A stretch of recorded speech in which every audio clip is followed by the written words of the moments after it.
Well, on February 7th, we'll be celebrating the one-year birthday of the Farm Bill. This is a piece of legislation that had quite a trial to get through Congress, and afterwards gave USDA a big job to do. It's been a year. How's it going? How far along are you in implementation?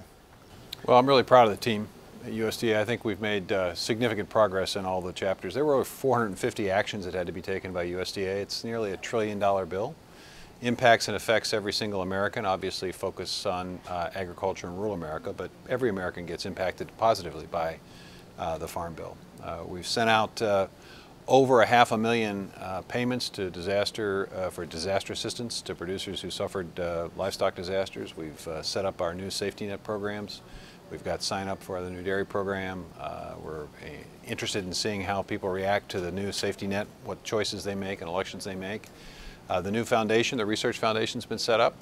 The board is meeting actually today and tomorrow to discuss the strategic plan for the research foundation, which is critically important. A lot of work being done on conservation. Very excited about the Regional Conservation Partnership. 115 projects have been funded now.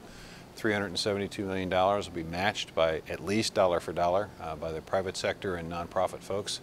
So a lot more conservation is going to get done. So it's been a good solid year. Trade promotion continues, record levels of exports in ag. So I'm very pleased with the performance to date. It's quite a task list. If you had to put a percentage on how far along you are in implementation, is there a way to do that? Well, I would say we're probably 80 to 85%. There's Wow. still a couple of issues that are left undone in terms of definitions and things of that nature, but the bulk of what needed to be done that folks really absolutely had to have done quickly has been done, and I know that the Farm Bureau believes that this is one of the best implementations they've seen in quite some time. So our team worked very hard, and now we're basically rounding out the edges and roughing the rough edges of the bill, and making sure that we continue to promote rural America and American agriculture. Let me crawl into that 20%. You mentioned definition. In this 10-year, $1 trillion farm bill, one of the things that Congress couldn't decide is who's a farmer. They gave the job to you guys. They punted. They asked you to do it. It's a really big issue because, as you know, if you're a farmer, you get to collect government subsidies. It seems like you've got a chance here to save the taxpayer hundreds of millions of dollars. Have you decided what a farmer is yet? I'm not sure that let me just put this in the proper perspective. I think basically what Congress had a difficult time determining is when a non-farm family individual is actively engaged in farming enough so that they qualify to participate in some of the safety net programs. This is a notion of actively engaged. Who is actively engaged in terms of providing management responsibilities? This involves a very narrow percentage of folks who are in the business of farming, primarily limited partnerships, general partnerships. It doesn't involve family farms, it doesn't involve family farm corporations.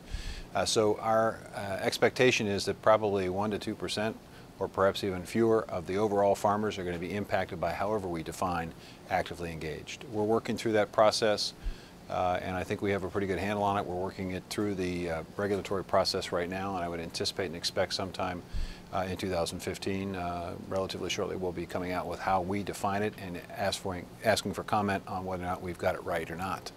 The reality is that this has been a loophole that has been utilized by folks in partnerships to allow for many people to qualify as actively engaged when in fact they might be only engaged in a conference call or in a very narrow sense participating in the decision making in a farming operation. So we will close that loophole to the extent that we can, but Congress has not given us a whole lot of room to do that. Well, so can we expect, just in general sense, that a lot of people that perhaps never put foot in a farm, never got muddy, never sat in a tractor, that there could be quite a few people that used to qualify that won't qualify? Well, I think you can expect us to have some framework and some structure to this definition, so it'll be easier and more specific in terms of who qualifies. And I think you'll probably see a lot of folks who in the past had been in an office, say in a big city, who had an interest in a farming operation for tax purposes may not get the benefits that they got before. In terms of how many people that is, time will tell. But again, the vast majority of farm families and farm corporations they're not going to be impacted or affected by what we propose, because Congress has exempted them from our definition.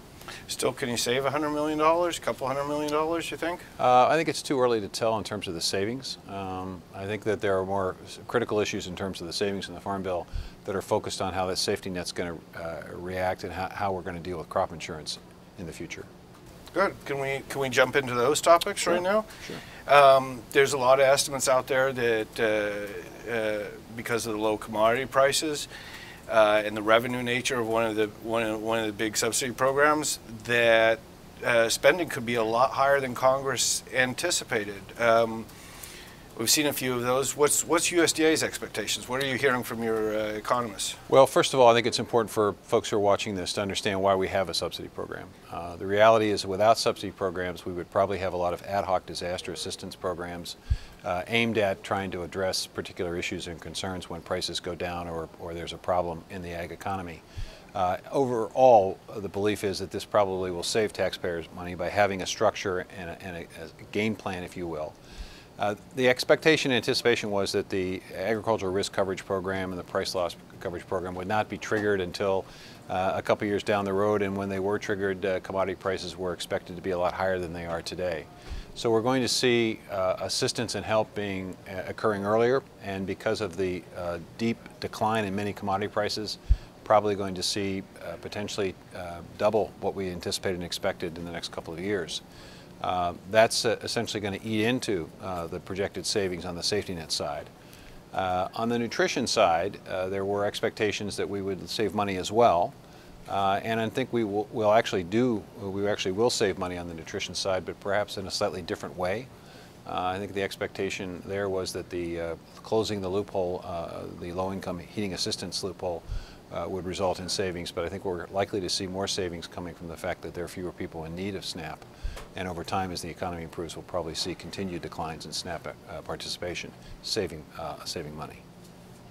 Well, that leads into a good question. So, are you saying this $8 billion? We see it. We already saw that a lot of states are avoiding this. That $8 billion in cuts is just not happening. The LIHEAP cuts you mentioned.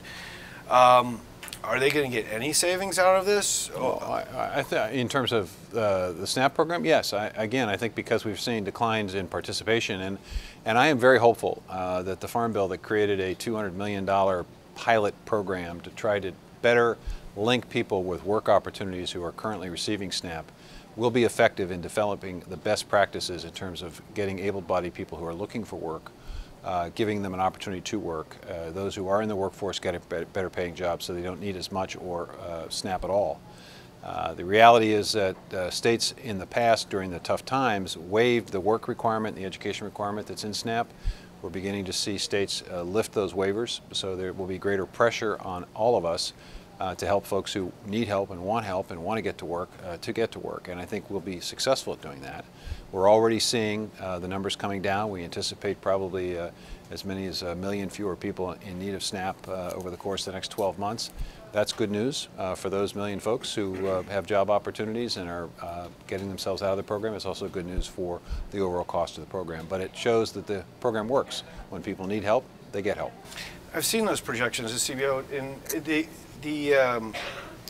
but there's still movement. There's still talk up on Capitol Hill about taking SNAP. Yeah, Representative Conaway was at a meeting yesterday, made some comments about splitting food stamps off of the legislation. Well, I understand and appreciate that some folks may be concerned about future farm bills. Obviously, our focus is on getting this farm bill implemented. I think people do not realize that there is a connection between the SNAP program and the farm economy. To the extent that you have people able to buy groceries, they will in fact buy groceries. And to the extent that they buy more groceries, it obviously impacts and affects the market for those commodities. So there is a connection. And I think honestly, with due respect to the chairman, I know he's got a lot of questions about SNAP, and I think he's going to be focusing his attention and time on this, but I don't think the idea of separating the two is going to be particularly effective. I think, frankly, it will make it much more difficult in the future for farm bills to be passed if in fact there's a separation. I think there is a good, long-standing coalition between urban and rural interests when we discuss and debate farm bills, and the reality is we did get a farm bill through the process, and one of the few major legislative accomplishments of the last Congress. So I'm confident that in the future we'll continue to see farm bills passed. One of the things that stood out for the farm sector anyway in President Obama's budget is a proposed cut in crop insurance spending. USDA spends about $10 billion, $10 billion a year on the crop insurance program. $3 to $4 billion go directly to private insurers. You've cut spending on this before. I know that you'd like to do so again.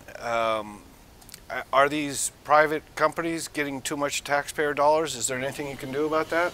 Well, again, it's important to know why we have crop insurance. It's again designed to prevent those ad hoc disaster bills from going through the Congress that become extremely expensive. It is a partnership between producers and the insurance industry and the government. And the President has proposed a number of reforms. One of those reforms would be to take a look at what the average rate of return is on crop insurance. Today it's roughly 14–15% on average of return on investment.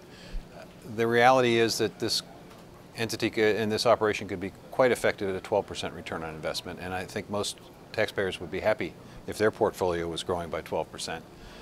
So I think first and foremost it's a question of what's a reasonable rate of return in a government-sponsored and government-supported program. Secondly, to the extent that we are currently subsidizing crop insurance, which is to say that we as a federal government, taxpayers, pay, for example, in the revenue programs that have a harvest loss protection, we pay roughly 62% of the premium, and the farmers pay 38%. What the President has suggested that it needs to be more of a 50-50 split, and he's proposed a reduction in the level of subsidy.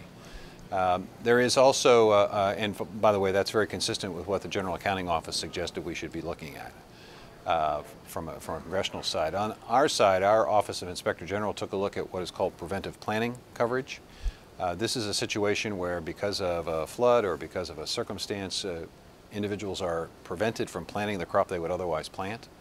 It seems as if our system has an incentive not to plant a second crop, not to try to get a second crop in the ground. And so the President has suggested, as OIG proposed in its audit, that we take a look at that and that we perhaps be not quite as generous on the preventive planting side and encourage folks to consider planting that second crop. So those are, I think, reasonable requests. I think you have to also put it in the context of the overall budget savings that we are projecting for this farm bill. Clearly some folks are asking questions about the nutrition side. I think it's equally important, if questions are going to be asked in terms of savings, that we take a look at the fact that agricultural risk coverage and price loss coverage may cost several $billion more than we anticipated. Where is that savings going to come from? Do we want to cut back on ARC and PLC? Probably not. Is there an opportunity for a discussion about crop insurance? There seems to be bipartisan series of questions from a bipartisan group of senators and representatives about crop insurance, so at least needs to put it on the table as part of the conversation. So that's to say, if you collect because you can't plant, you just there's a disincentive because if you plant the second crop, then you're not going to get the return, as much of a return on the payout. Essentially what it says is that if you plant a second crop, then the following year the basis for crop insurance changes to the point where you're only likely to get 60% of what you would normally get. If you don't plant a crop, if you don't try that second crop, that 60% rule doesn't apply. So it acts as an incentive not to plant at a time when we ought to be thinking about encouraging people to do what they want to do, which is to farm. All right. Looking ahead again, one of the things coming up is farmers are going to have to sign a contract to follow USDA's conservation rules in order to qualify for this the crop insurance that we're talking about. This came out of the Farm Bill. It's a new development.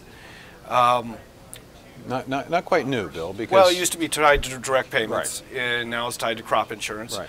But there,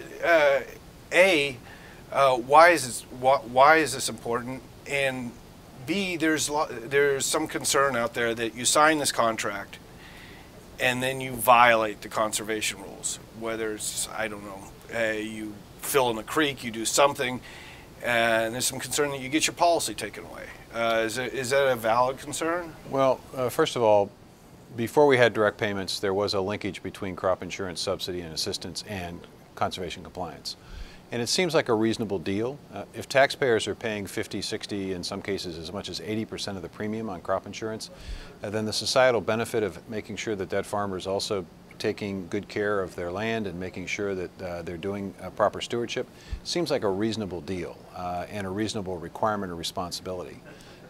This particular provision really only involves a very small number of producers, in the sense that most producers had already agreed to conservation compliance.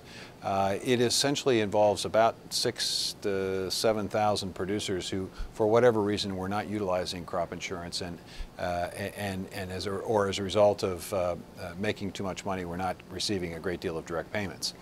Because they're now involved in this system, they have to basically sign up. So it's a relatively small percentage of folks who are impacted by the change. Is it a good thing? I think it is. I think it's reasonable to request people to be conscious of the impact that their practices have on the soil, on water quality and water quantity. And in fact, if folks do not live up to the plan that they put forward, there obviously has to be some responsibility, some accountability. I would fully expect, given the fact that farmers are very serious stewards of the land and very deeply concerned about the condition of soil and water quality, I don't think this is an overburdensome requirement, and I would suspect that most farmers see it as a reasonable request. We're just about out of time, and I think we have time for maybe 2 more questions. And one of the questions I had was just kind of a general question, and that is, what is the biggest unexpected challenge that you've run into so far in implementation of the Farm Bill? Really, we anticipated a lot. We've actually set up in place a team of people that looked at Farm Bill provisions in advance of the Farm Bill being signed, so that we were in a position to really get started. And we have a weekly conveners meeting where folks get together around the table, they discuss whatever the burning issue is, and then they make recommendations to me, and I sign off on those recommendations. So I wouldn't say that we were surprised by anything. We probably had a challenge with a thing called an annual production history as it relates to setting up assistance and help for farmers. The belief was that we weren't going to be able to do everything we needed to do on the crop insurance side. That was one that Congress really wanted to. But because of the efficiency of the process that we used, our folks at RMA were able to accelerate the pace of implementation to allow us to do, for the most part, the APH stuff and avoid the problems that members of Congress were concerned about. So I really don't think we were surprised by anything. I thought your question was going to be what I was most surprised about generally in terms of this job, and the answer to that question is a simple one, which is that I don't think very many people in this country, or even in this Capitol, fully appreciate and understand the significance of the department and the department's work and the reach of the department's work. I can't tell you how many people I have said who ought to know that when we explain that we've done 905,000 home loans, or we've done nearly 5,000 water projects, or that we help build hospitals and schools, people look at me and they go, "What? You're the Department of Agriculture." Well, in a sense, we're also the Department of Rural America.